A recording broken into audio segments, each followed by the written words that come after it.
السلام عليكم ورحمة الله وبركاته. بسم الله الرحمن الرحيم.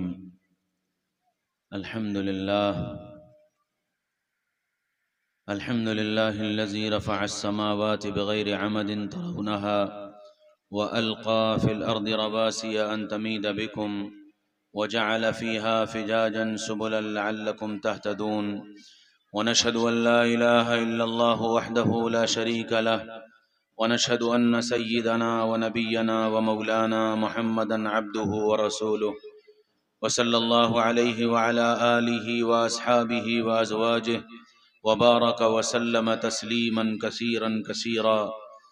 أما بعد، فأعوذ بالله من الشيطان الرجيم. بسم الله الرحمن الرحيم.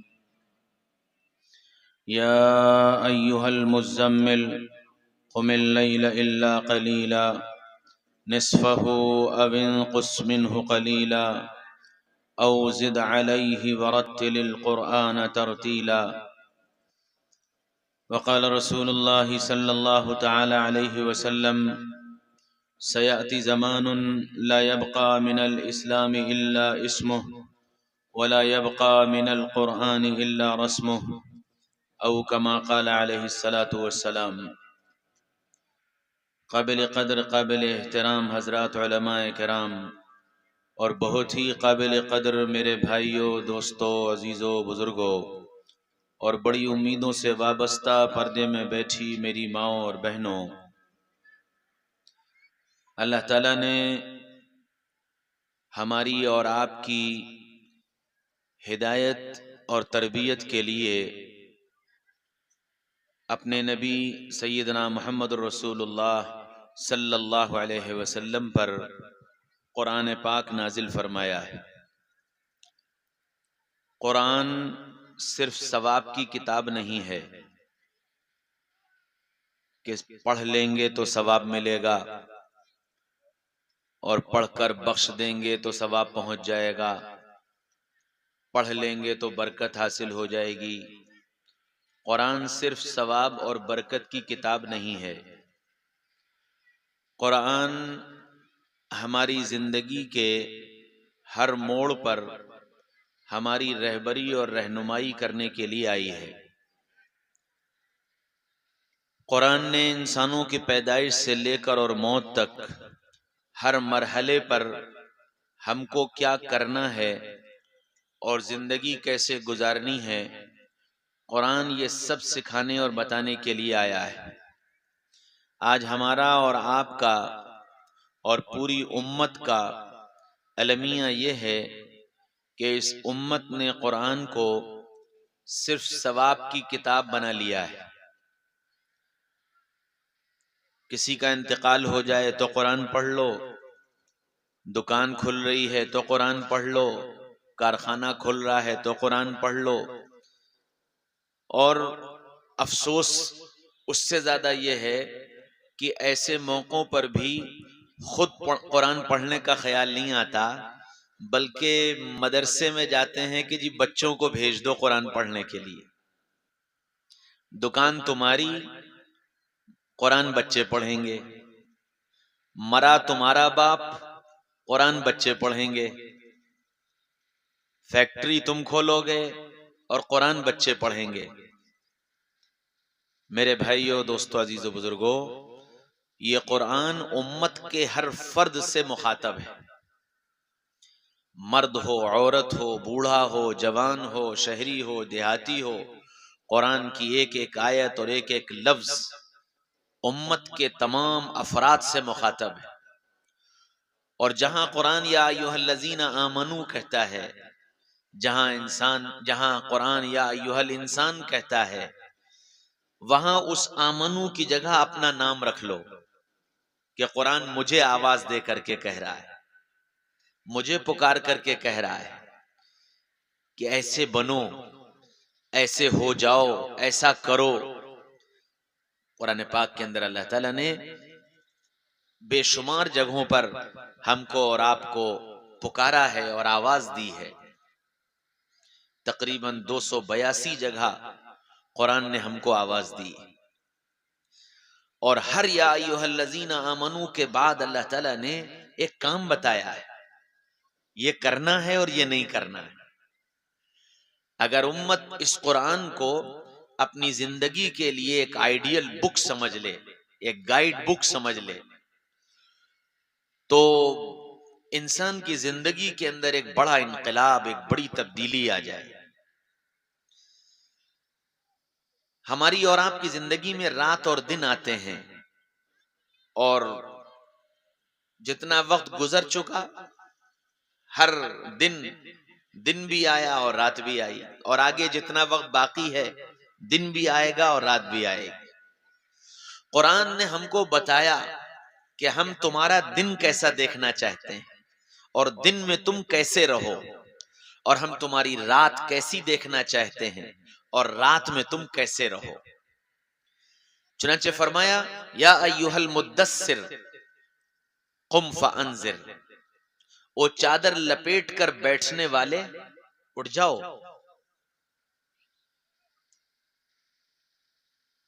قم فانذر، کھڑے ہو اور لوگوں کو محبت اور شفقت سے سمجھانا شروع کرو۔ کیا سمجھانا ہے؟ ربک فکبر، رب کی بڑائی سمجھاؤ۔ دکان پر بیٹھ کر رب کی بڑائی سمجھاؤ، ساتھ میں سفر کرتے ہوئے رب کی بڑائی سمجھاؤ، دوستوں میں رب کی بڑائی سمجھاؤ، اپنے بچوں کو رب کی بڑائی سمجھاؤ، گھر کے کاموں کو کرتے ہوئے رب کی بڑائی سمجھو اور سمجھاؤ، بازار میں چلتے ہوئے رب کی بڑائی سمجھو اور سمجھاؤ، سامان خریدتے اور بیچتے رب کی بڑائی سمجھو اور سمجھاؤ۔ یہ ایک کام ہے تمہارے ذمے۔ ہم دنیا میں تمہارا دن ایسا نہیں ہے کہ تم خالی نماز کے وقت اللہ کی بڑائی بیان کرو گے، بلکہ تم تو دنیا میں 24 گھنٹے رب کی بڑائی بیان کرنے کے لیے بھیجے گئے ہو۔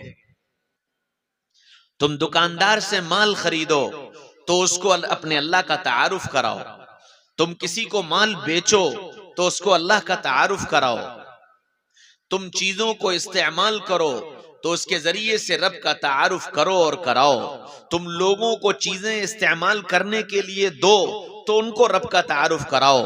ربک فکبر، اتنی رب کی بڑائی بیان کرو اور اتنا رب کو بولو کہ رب تمہارے دل میں اتر جائے اور تم اپنے رب کی بڑائی کو سمجھنے والے بن جاؤ۔ اتنا رب کو بولو، اللہ اکبر، کہ اللہ سب سے بڑا ہے۔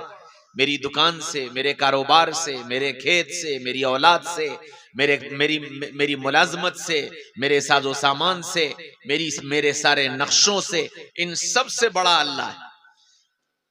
میرے بندوں، میں دن کی تمہاری فکر یہ دیکھنا چاہتا ہوں۔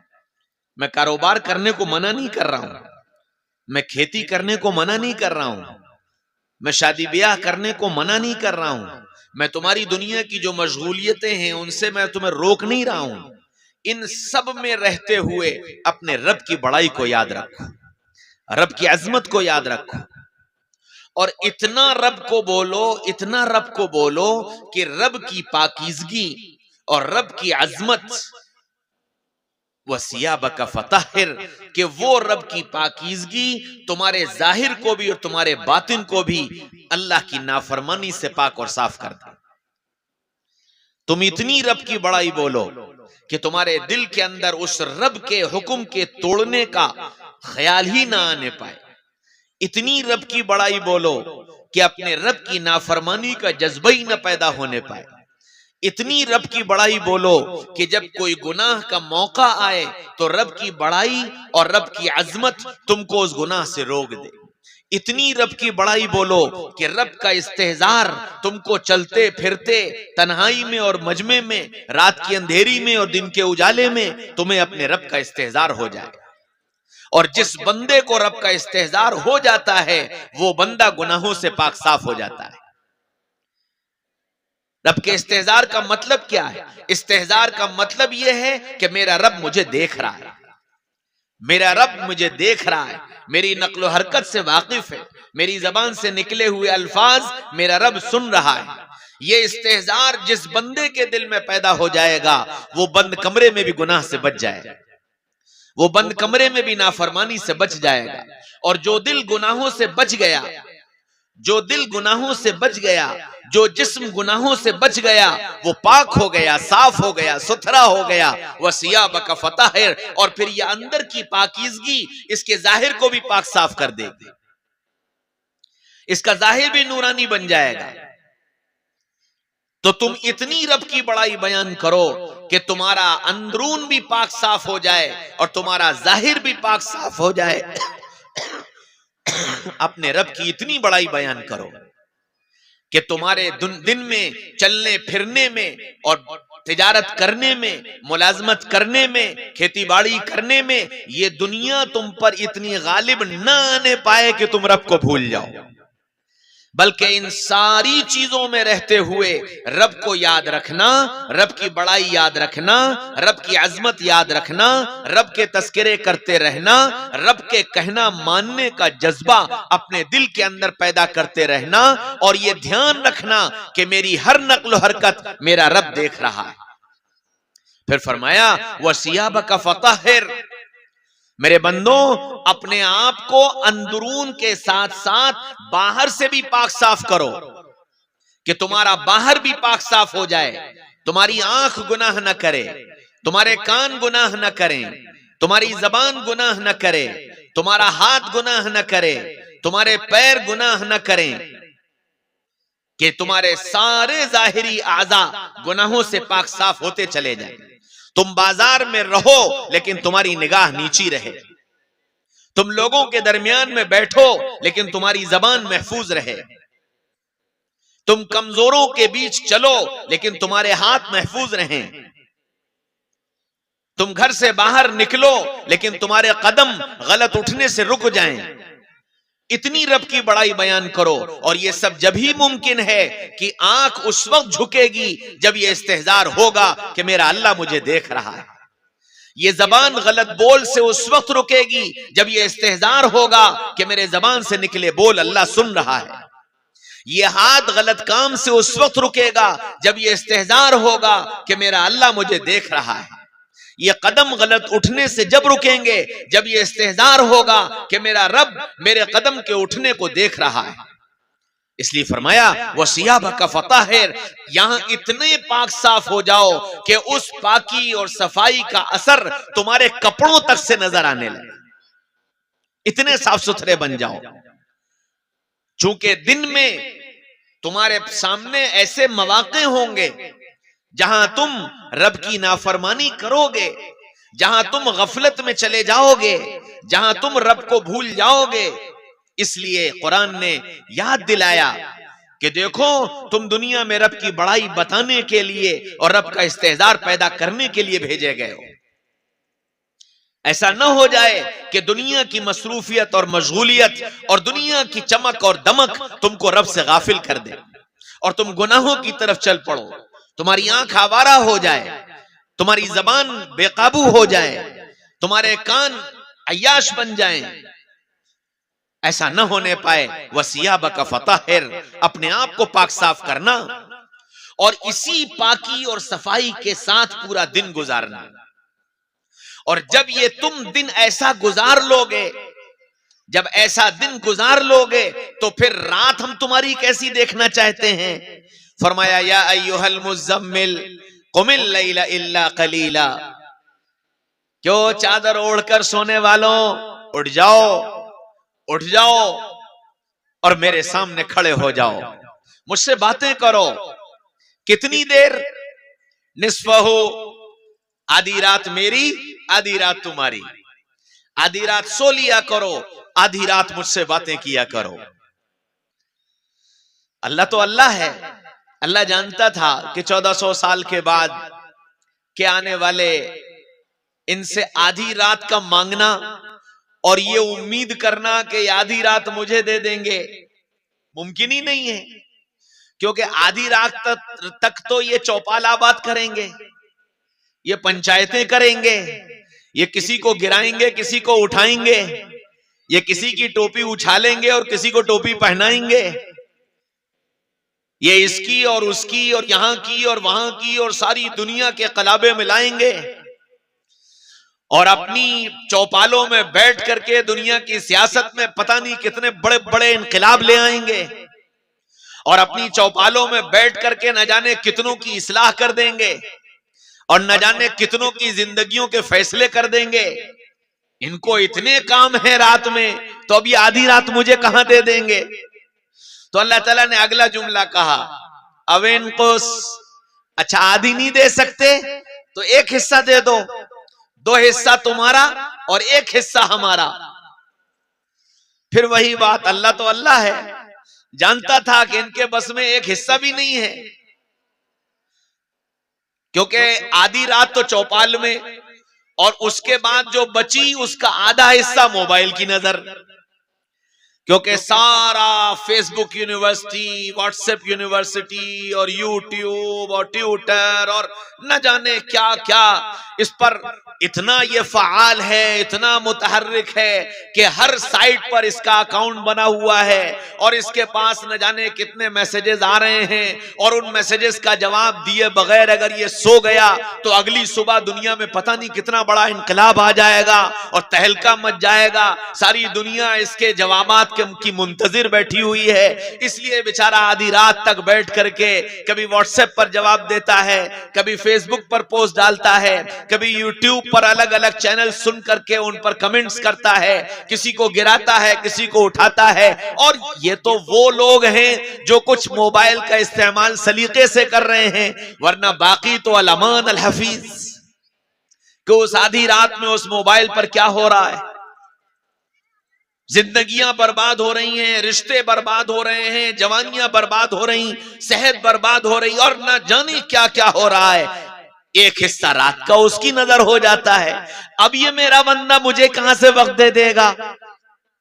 تو اللہ چونکہ کریم ہے، مہربان ہے، پیار کرتا ہے، محبت کرتا ہے، اس سب کے بعد بھی یہ کہا اچھا منہ قلیلا، منہ قلیلا، اچھا تھوڑی سی دیر مجھ سے باتیں کر لو، مجھے اپنا درد سنا دو، اپنے دکھڑے سنا دو، اپنی کہانی سنا دو، کچھ میری سن لو. کیسے سناؤ؟ ورتل القرآن ترتیلا، ورتل القرآن ترتیلا، اچھا قرآن پڑھ کر سناؤ. ایسا قرآن جس کو سن کر بھی اور جس کو سنا کر بھی مزہ آنے لگے، ایسا قرآن سناؤ. ہمارے مدارس، مکاتب، ان کا اصل مقصد قرآن کا اچھا پڑھنا اور پڑھانا ہے کہ اچھے سے اچھا قرآن پڑھا جائے اور اچھے سے اچھا قرآن پڑھایا جائے. یہ ہمارے مدارس اور مکاتب کا مقصد ہے. اور میرے بھائیوں، دوستوں، عزیزوں، بزرگوں، اگر ہمارے مدرسے کے پڑھنے والے بچے اور بچیوں کا قرآن اچھا نہ ہوا تو ہماری ساری محنت اکارت، ساری محنت بیکار. میں ایک علاقے میں گیا، ایک مدرسے میں، تو وہاں کے طلبہ نے قرآن سنایا.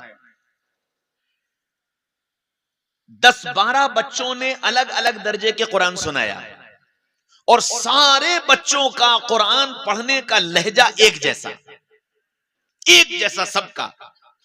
مجھے بڑی حیرت ہوئی. میں نے ان مدرسے کے ذمہ داروں سے پوچھا، میں نے کہا بھائی یہ بتاؤ تم نے ان سارے بچوں کا قرآن ایک جیسا کیسے بنا دیا؟ ہر بچے کی آواز الگ، انداز الگ، سب کچھ الگ الگ ہوتا ہے، لیکن ان کا سب کا لہجہ، اتار چڑھاؤ، حروف کی ادائیگی سب کی ایک جیسی، وہ کیسے؟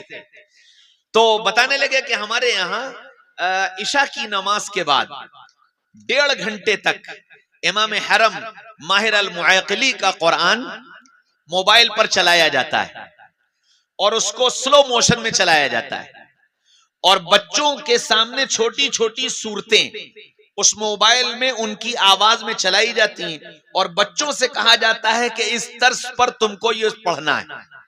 اب وہ ایک قل هو اللہ احد کی صورت 1.5 گھنٹے تک بچوں سے اسی طرز پر پڑھنے کی مشق کرائی جاتی ہے.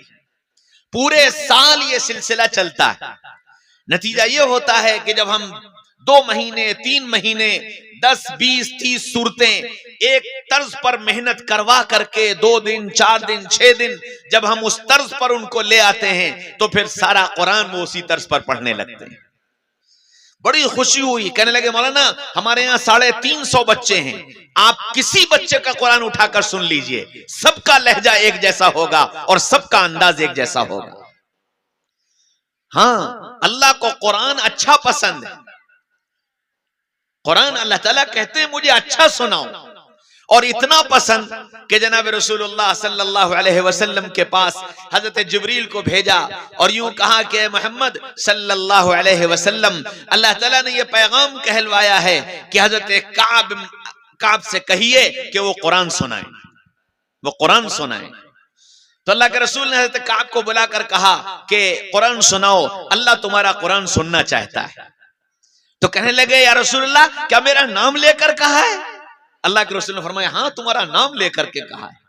حضرت کعب خوشی کے مارے جھوم اٹھے.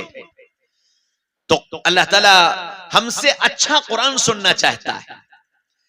تو رات کیسی گزارو کہ ایک حصہ میرے سامنے کھڑے ہو جاؤ, مجھ سے باتیں کرو, اپنا درد سناؤ, اپنا دکھڑا سناؤ. ہے کوئی مانگنے والا جسے میں عطا کروں؟ ہے کوئی مغفرت چاہنے والا جس کی میں مغفرت کروں؟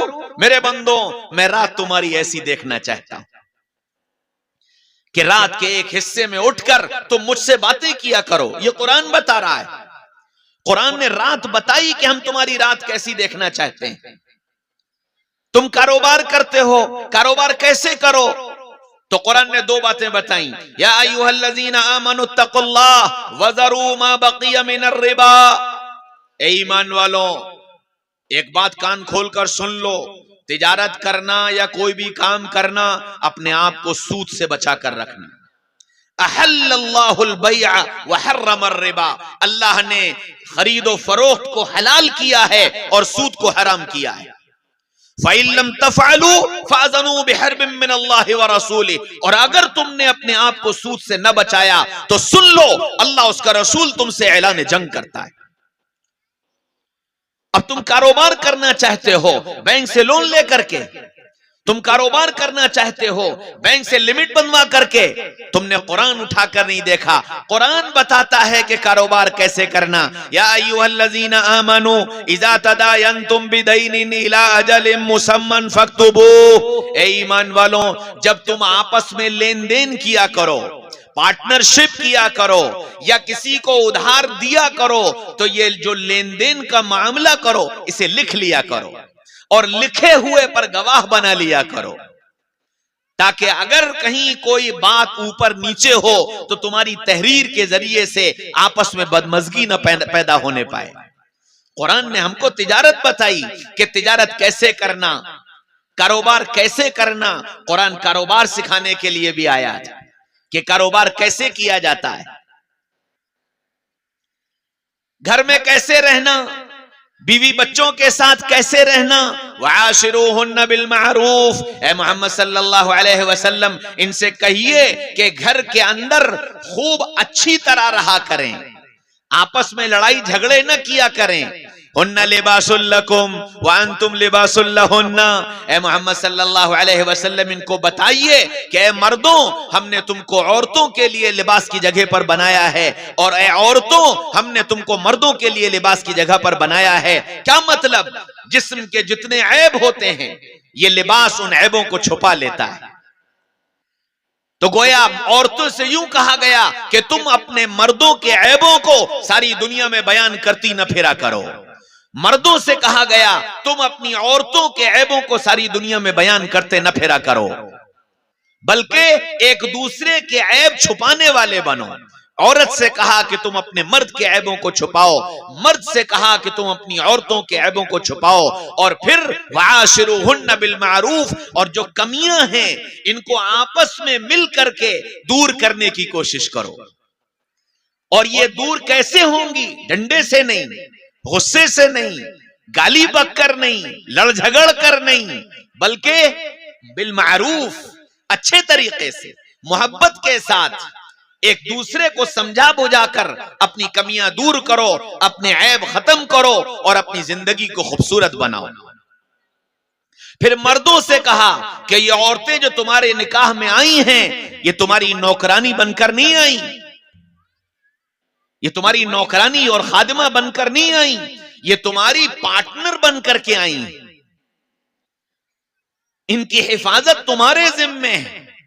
نساؤکم حرث لکم، اے مردوں یہ عورتیں تمہارے لیے تمہارے کھیتوں کی طرح ہیں، جس طرح کھیت میں جب فصل تیار ہو جاتی ہے تو تم اس کی حفاظت کرتے ہو، کوئی جانور نقصان نہ پہنچا دے، کوئی اس فصل کو رون نہ ڈالے، کہیں اس فصل میں کیڑا نہ لگ جائے، کہیں کسی آندھی طوفان کی نظر نہ ہو جائے، جس طرح تم اس فصل کی حفاظت کرتے ہو ان عورتوں کی حفاظت کرنا اے مردوں یہ تمہاری ذمہ داری ہے کہ تم ان کے محافظ بنو، ان کو امن دینے والے بنو، ان کی زندگیوں کو سکون سے بھرنے والے بنو۔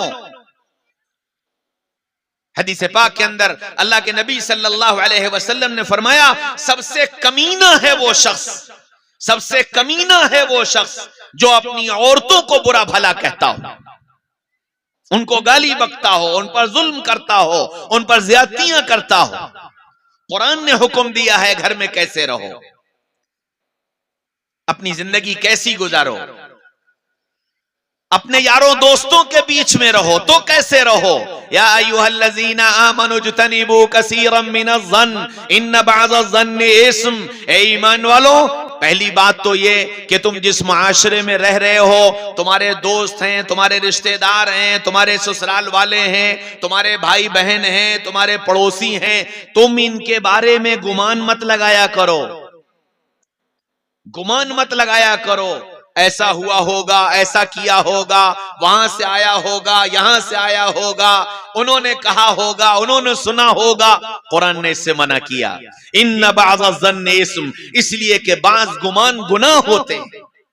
پھر منع کیا اپنے دوستوں میں، خاندان والوں میں، رشتہ داروں میں تم رہتے ہو ولا تجسسوا، پہلی بات یہ کہ تم ایک دوسرے کی ٹوہ میں مت لگو، ایک دوسرے کی فکر مت کرو، گاڑی کہاں سے آ گئی، مکان کیسے بن گیا، دکان کیسے لے لی، کاروبار کیسے چلنے لگا، سفر اتنے کیسے ہونے لگے، کپڑے سفید کیسے ہو گئے، لوگ انہیں سلام کیوں کر رہے ہیں، لوگ ان کو کیوں پوچھ رہے ہیں۔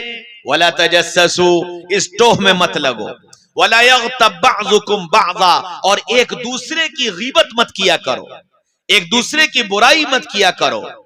غیبت کہتے ہیں اس برائی کو جو سامنے والے آدمی کے اندر موجود ہو، اس کو اس کی پیٹھ کے پیچھے بیان کرنا، یہ غیبت کہلاتا ہے۔ قرآن کہہ رہا وَلَا يَغْتَبْ بَعْضُكُمْ بَعْضًا، کوئی تم میں سے کسی دوسرے کی غیبت نہ کرے۔ غیبت اتنی گندی چیز، غیبت اتنی بری چیز کہ قرآن کہتا ہے اَيُحِبُّ أَحَدُكُمْ أَن يَأْكُلَ لَحْمَ أَخِيهِ مَيْتًا فَكَرِهْتُمُوهُ، کیا تم اس بات کو پسند کرو گے کہ تمہارا بھائی جس کی موت واقع ہو گئی ہو، اس کا جنازہ رکھا ہو، اس پر چادر پڑی ہو اور جنازے کے چاروں طرف تمہارے رشتہ دار موجود ہوں، اور پھر تم آؤ اور اس کے اوپر سے چادر ہٹاؤ اور اس کے گوشت کو اپنے دانتوں سے نوچ نوچ کر کھانا شروع کر دو، کیا تم اسے پسند کرو گے؟ قرآن خود جواب دیتا ہے فَكَرِهْتُمُوهُ، ہرگز تم اس کو پسند نہیں کر سکتے۔ فرمایا غیبت کرنے والا ایسا ہے جیسے اس نے اپنے مردار بھائی کے گوشت کو دانتوں سے نوچ نوچ کر کھایا۔ پھر اللہ کے نبی نے فرمایا الغیبت اشد من الزنا، غیبت زنا سے بھی زیادہ بڑا گناہ ہے۔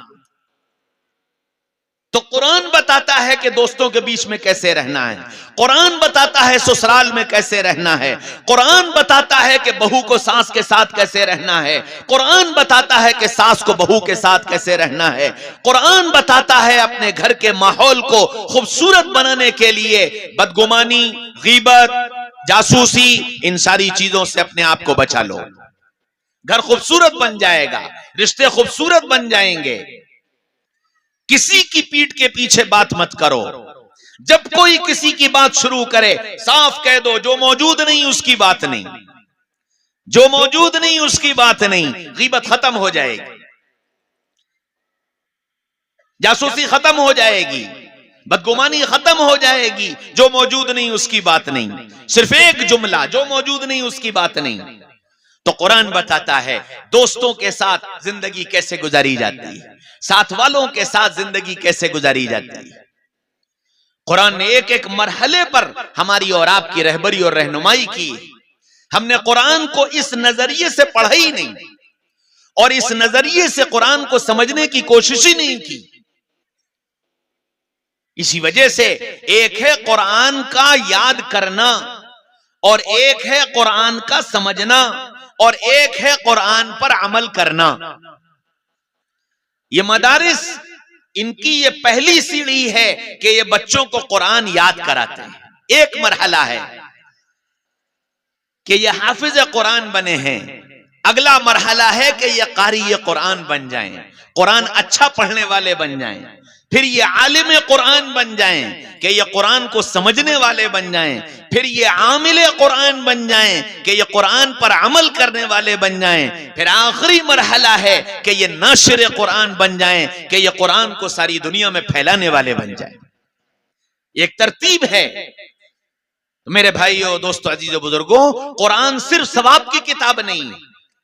اپنے مسائل کو قرآن سے حل کرو، قرآن رہبری کرے گا ہماری تمہاری، بتائے گا ہمیں تمہیں زندگی کیسے گزارنی۔ تم دنیا میں آزاد ہو نہیں، تم کو تابع ہو کر رہنا ہے، تم کو کسی کو بڑا بنا کر اس کے پیچھے چلنا ہے۔ یہ میں نہیں کہہ رہا ہوں، قرآن کہہ رہا ہے وَاتَّبِعْ سَبِيلَ مَنْ أَنَابَ إِلَيَّ ثُمَّ إِلَيَّ مَرْجِعُكُمْ فَأُنَبِّئُكُمْ بِمَا كُنْتُمْ تَعْمَلُونَ۔ اللہ سے انابت کرنے اختیار کرنے والوں اور اللہ کے سامنے رونے دھونے والوں کو اپنا بڑا بنا کر ان کے پیچھے پیچھے چلتے چلے جاؤ، منزل تک پہنچ جاؤ۔ اللہ تم کو کیسا دیکھنا چاہتا ہے؟ وَعِبَادُ الرَّحْمَنِ الَّذِينَ يَمْشُونَ عَلَى الْأَرْضِ هَوْنًا، کہ وہ جو رحمان کے بندے ہیں جن کا اللہ سے تعلق ہے یا جو اللہ والے بننا چاہتے ہیں، جو یہ کہتے ہیں کہ میرا رب اللہ ہے، جو یہ کہتے ہیں کہ محمد صلی اللہ علیہ وسلم میرے نبی ہیں، ان کو اللہ کیسا دیکھنا چاہتا ہے؟ فرمایا وعباد الرحمن الذین یمشون علی الارض ہونا، رحمان کے بندے زمین پر بڑی عاجزی کے ساتھ چلا کرتے ہیں۔ ان کی چال بتا دیتی ہے کہ یہ کوئی اللہ والا آ رہا ہے، ان کے چلنے کا انداز بتا دیتا ہے۔ وَإِذَا خَاطَبَهُمُ الْجَاهِلُونَ قَالُوا سَلَامًا، اور وہ کسی سے لڑنے جھگڑنے کے لیے آمادہ نہیں ہوتے، بلکہ اگر کوئی ان سے لڑتا جھگڑتا ہے تو یہ اس سے سلامتی کی بات کرتے ہیں، اس سے محبت کی بات کرتے ہیں۔ آپس میں ملاقات کرو تو کیسے ملو؟ کوئی تمہارے دروازے پر آئے، کوئی سڑک چلتے تم سے مل جائے تو تم اس سے کیسے ملو؟ وَلَا تُسَحِّرْ خَدَّكَ لِلنَّاسِ وَلَا تَمْشِ فِي الْأَرْضِ مَرَحًا، لوگوں سے تم اپنی پیشانیوں پر بل ڈال کر، اپنے چہرے بنا کر مت ملا کرو، اور زمین پر اکڑ کر اور پیر مار کر مت چلا کرو، اپنی چال میں عاجزی پیدا کرو۔ جو قرآن چلنا سکھاتا ہو، جو قرآن بولنا سکھاتا ہو، یا ایوہ الذین آمنوا لا ترفعوا اصواتکم فوق صوت النبی، اے ایمان والوں تمہاری آواز نبی کی آواز پر بلند نہ ہونے پائے۔ یہ بتا دیا کہ جب نبی کے سامنے نہیں تو پھر جتنے بڑے ہیں اور جو نبی کے ماننے والے ہیں اور نبی کی تعلیمات کو دنیا میں عام کرنے والے ہیں اور نبی کی محنت کو لے کر چلنے والے ہیں، وہ تمہارے بڑے ہیں، تم ان کے سامنے اگر چھوٹے ہو، لا ترفعوا اصواتکم، لا ترفعوا اصواتکم، اپنی آواز ان کے سامنے بلند مت کرنا۔ استاذ کے سامنے، باپ کے سامنے، ماں کے سامنے، بڑے بھائیوں کے سامنے، بڑے لوگوں کے سامنے، علماء کے سامنے، اہل اللہ کے سامنے، ہاں مسجد میں، ہر وہ مبارک جگہ جہاں ہم کو حکم دیا گیا اپنی آواز کو پست رکھنے کا، تو گویا بولنے کا سلیقہ قرآن نے سکھایا۔ جب بولو تو آہستہ بولو، جب بولو تو خوش مزاجی کے ساتھ بولو۔ نبی پاک صلی اللہ علیہ وسلم جب گفتگو فرمایا کرتے تھے تو مسکرا کر گفتگو فرمایا کرتے تھے۔ ہم کو سکھایا گیا کہ بات کرنی ہو تو کیسے بات کرو، اپنی آواز پست رکھنا، آواز بلند مت ہونے دینا۔ ماں باپ کے ساتھ کیسے رہو، قرآن بتاتا ہے وَقَضَىٰ رَبُّكَ أَلَّا تَعْبُدُوا إِلَّا إِيَّاهُ وَبِالْوَالِدَيْنِ إِحْسَانًا. یہ فیصلہ کر دیا گیا کہ اس دھرتی پر عبادت اور پوجا اگر ہوگی تو صرف اللہ کی ہوگی، اور جیسے یہ طے ہے کہ عبادت اور پوجا صرف اللہ کی ہوگی، اسی طرح یہ بات بھی طے ہے کہ ماں باپ کے ساتھ احسان کا معاملہ کیا جائے گا. احسان کیا ہے؟ کسی نے آپ کو 10 روپے دیے، بدلے میں آپ نے 10 روپے دے دیے، یہ احسان نہیں ہے، یہ احسان نہیں ہے، یہ تو انصاف ہے، یہ تو انصاف ہے. قرآن احسان کا مطالبہ کر رہا ہے کہ ماں باپ کے ساتھ احسان کرو. اب پہلے یہ سوچو کہ میرے باپ باپ نے میرے ساتھ کیا کیا کیا. مجھے سوکھے میں سلایا، میری خاطر وہ راتوں رات جاگے، میری خاطر پسینہ بہایا، میری خاطر اپنے گھر بار کو چھوڑا، میری خاطر تھکتے رہے، میری خاطر پریشانیاں جھیلتے رہے، سب کچھ کرا کر کے مجھے آج اس لائق بنا دیا. میرے ماں باپ نے میرے لیے اتنا کیا. اب قرآن یہ کہتا ہے کہ ان ماں باپ کے ساتھ احسان کا معاملہ کرنا. ہاں قرآن بتا رہا ہے وَبِالْوَالِدَيْنِ إِحْسَانًا اِمَّا يَبْلُغَنَّ عِنْدَكَ الْكِبَرَ أَحَدُهُمَا أَوْ كِلَاهُمَا. تمہارے ماں باپ دونوں جب بڑھاپے کو پہنچ جائیں یا دونوں میں سے ایک بڑھاپے کو پہنچ جائے، یعنی ایک بیمار ہو جائے، کمزور ہو جائے اور اس کو تمہاری ضرورت ہو اور وہ کمزور ہو گیا ہے، اس سے اٹھا نہیں جاتا، بیٹھا نہیں جاتا، بولا نہیں جاتا. كِلَاهُمَا کیا کرنا؟ وَلَا تَقُلْ لَهُمَا اُفْ وَلَا تَنْهَرْهُمَا. دیکھو ایسے ماں باپ کے ساتھ نہ تو ان کو جھڑکنا اور نہ ان پر غصہ کرنا، نہ ان کو اف کہنا. ہاں ماں باپ جب بوڑھے ہو جاتے ہیں، اپنی بات کہہ نہیں سکتے، اپنا کام کر نہیں سکتے، ان کو کپڑے پہنانے کی ضرورت، انہیں نہلانے کی ضرورت، انہیں اٹھانے بٹھانے کی ضرورت، انہیں لانے لے جانے کی ضرورت، کہ ان سارے کاموں کو اپنی سعادت سمجھنا، اپنی سعادت سمجھنا کہ اللہ نے تم کو اپنے ماں باپ کی خدمت کا موقع دیا اور اللہ نے تم کو اپنے ماں باپ کی خدمت کے لیے قبول کیا. یہ قرآن کا فیصلہ ہے کہ ماں باپ کے ساتھ اس طرح گزارنا. وہ ماں باپ جو تمہاری بات نہیں سمجھ پا رہے ہیں، تم ان کی بات نہیں سمجھ پا رہے ہو، کیا ہوگا؟ غصہ آئے گا، جھنجھلاہٹ آئے گی. قرآن کیا کہتا ہے؟ وَقُلْ لَهُمَا قَوْلًا كَرِيمًا. دیکھو جب ایسا موقع آ جائے تو تم ان سے پیار کی باتیں کرنا، پیار سے باتیں کرنا، پیار کی باتیں کرنا، پیار سے باتیں کرنا.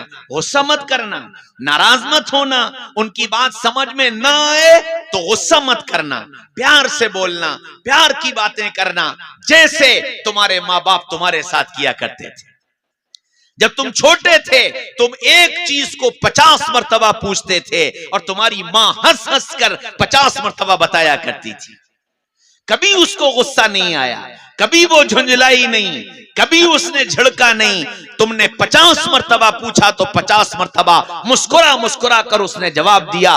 یہی حکم رب نے مجھے تمہیں دیا کہ تمہارے ماں باپ بوڑھے ہو جائیں فَقُلْ لَهُمَا قَوْلًا كَرِيمًا، تو ان سے پیار کی باتیں کرنا، پیار سے باتیں کرنا. اور پھر جب تم طاقتور ہو جاؤ، تم اپنے بازوؤں پر کھڑے ہو جاؤ، تم دنیا میں کچھ کرنے لگو، تم بڑے کاروباری بن جاؤ، تم بڑے عالم بن جاؤ، تم بڑے چنا بن جاؤ، چنی بن جاؤ، جب سب کچھ ہو جائے تو وَاخْفِضْ لَهُمَا جَنَاحَ الذُّلِّ وَاخْفِضْ لَهُمَا جَنَاحَ الذُّلِّ. کتنے بڑے بن جانا، لیکن جب اپنے ماں باپ کے سامنے آنا تو اپنے کو ایسا عاجز اور مسکین بنا لینا جیسے چڑیا کا بچہ جس کو اڑنا نہیں آتا، وہ کھانے کے لیے اپنی ماں کے سامنے اپنے پنکھوں کو پھڑپھڑاتا ہے اور منہ کھول دیتا ہے اور ماں اس کے منہ میں دانا رکھ دیتی ہے اور وہ اپنے آنکھوں سے اور اپنے بازوؤں سے اپنی ماں کا شکریہ ادا کرتا ہے کہ اماں تم نے یہ دانا میرے منہ میں کھلا دیا، ورنہ میں تو بھوکا ہی مر جاتا، مجھے نہ اڑنا آتا، نہ چلنا آتا، نہ دوڑنا آتا. اس طرح اپنے ماں باپ کے سامنے بالکل عاجز بن کر کے رہنا. ہاں امام شافعی رحمت اللہ علیہ آدھی دنیا کے امام ہیں، آدھی دنیا ان کے پیچھے چلتی ہے اور اللہ نے علم کا پہاڑ بنایا تھا ان کو. ان کا روزانہ کا معمول یہ تھا کہ عشاء کی نماز کے بعد جب گھر آتے تو اپنی ماں کے سر میں تیل لگاتے, اپنی ماں کے پیر دباتے اور اس وقت تک دباتے رہتے جب تک کہ ماں کو نیند نہ آ جاتی. اور جب ماں سونے لگتی تو ماں کے قدموں میں بیٹھ کر کے ماں کے تلووں کو چومتے اور چوم کر کے اٹھنے لگتے. تو ماں یہ کہتی, بیٹا ادریس یہ تو کیا کر رہا ہے, تو اتنا بڑا عالم اور تو میرے پیر چومتا ہے. تو فرماتے, اماں تمہارے پیر نہیں چومتا, میں تو اپنی جنت چومتا ہوں, میں تو اپنی جنت چومتا ہوں. ہاں, قرآن بتا کر کے گیا ماں باپ کے ساتھ کیسے رہنا. ہم نے قرآن کو صرف ثواب کی کتاب سمجھا ہے کہ قرآن پڑھ لیں گے تو ثواب ملے گا. اللہ نے مال دیا ہے, مال کیسے خرچ کرنا قرآن نے بتایا کہ تم کو مال ملا ہے تو مال کیسے خرچ کرو. مثل الذین ينفقون اموالهم فی سبیل اللہ کمثل حبۃ انبتت 7 سنابل فی کل سنبلۃ 100 حبۃ واللہ یضاعف لمن یشاء. اللہ نے تم کو مال دیا تو اس مال کو اللہ کے راستے میں خرچ کرو, اور دیکھو تم خرچ کرو گے تمہارا بگڑے گا کچھ نہیں. تم ایک دانہ ڈالو گے, اس ایک دانے سے 7 بالیں نکلیں گی, اور ہر بال میں 100 دانے لگیں گے, تو تمہارے ایک دانے پر 700 دانے کا اجر اللہ تمہیں عطا فرما دے گا. اور خرچ کیا کرنا, خرچ کون سا کرنا, فرمایا لن تنالوا البر حتى تنفقوا مما تحبون. جو مال تم کو پسند ہو اس مال کو اللہ کے راستے میں خرچ کر دو. اللہ نے بتایا کہ مال کیسے خرچ کرنا, مال کہاں خرچ کرنا. قرآن کو ہم نے صرف ثواب کی کتاب سمجھا. یہ مدارس کی بھی ذمہ داری ہے کہ بچوں کو یہ سمجھائیں اور بتائیں کہ قرآن ایک عملی کتاب ہے اور دنیا کے اندر ایک پریکٹیکل لائف زندہ کرنے کے لیے آئی. ہمارے مدارس کا ایک پرانا طریقہ چلا آ رہا ہے. آج بھی آپ نے مغرب سے لے کر کے اور اب تک بچوں کے پروگرام دیکھے اور سنے. ان سارے پروگراموں میں کیا ہوتا ہے, بچہ آیا ان کا جی یہ وضو کے فرض سنائے گا, بچہ آیا کہ جی یہ غسل کے فرض سنائے گا, بچہ آیا کہ یہ دعائے قنوت سنائے گا, بچہ آیا کہ جی یہ مسجد میں جانے کے آداب سنائے گا. وہ آتا ہے اور مائک پر کھڑے ہو کر کے سبق سنا کے چلا جاتا ہے. میرے بھائیوں, دوستو, عزیزو, بزرگوں, اصل مقصد سنانا نہیں ہے, اصل مقصد عملی طور پر زندگی میں لانا ہے. اور اس کو زندگی میں لانے کے لیے ایک لفظ ہے ڈرامہ. ڈرامہ. اب ڈرامہ کا نام سن کر کے آپ سوچیں گے کہ مولوی صاحب بددین ہو گئے, مدرسے کے جلسے میں بیٹھ کر کے ڈرامے کی بات کر رہے ہیں. ڈرامہ کہتے ہیں کسی بھی بات کو عملی شکل میں پیش کر دینا. کسی بھی بات کو عملی شکل میں پیش کر دینا, اس کا نام ہے ڈرامہ. میں ایک جگہ گیا, ایک پروگرام میں, شاید کرناٹک میں یا مہاراشٹر میں, مجھے یاد نہیں رہا. وہاں اسٹیج بنا تھا. میں اس لیے سنا رہا ہوں کہ انشاءاللہ مدرسے والوں کو اس سے نفع ہوگا. ایک بہت بڑا اسٹیج بنا تھا. تو انہوں نے کہا کہ بچہ آپ کو وضو کے بارے میں بتائے گا. تو اس نے آ کر وضو پر تقریر نہیں کی, وہ ایک لوٹے میں پانی لایا اور اسٹیج پر اس نے سنت کے مطابق وضو کر کے دکھایا کہ وضو میں یہ فرائض ہیں, یہ سنتیں ہیں. اللہ کے نبی نے ہم کو وضو ایسے کرنے کو بتایا ہے. وہ وضو کر کے دکھا کے چلا گیا. اس کی زندگی میں بھی عملی طور سے آ گیا, دیکھنے والوں کو بھی اچھا لگا اور ان کا ذہن لگا رہا کہ اب بچہ کیا کر رہا ہے, اب بچہ کیا کر رہا ہے, اب بچہ کیا کر رہا ہے. ایک بچہ آیا کہ اللہ کے نبی صلی اللہ علیہ وسلم نے پانی پینے کا طریقہ کیا بتایا ہے. تو میز رکھی تھی, گلاس رکھا تھا, جگ رکھا تھا. وہ بچہ آیا, بیٹھا, اس نے ڈھکن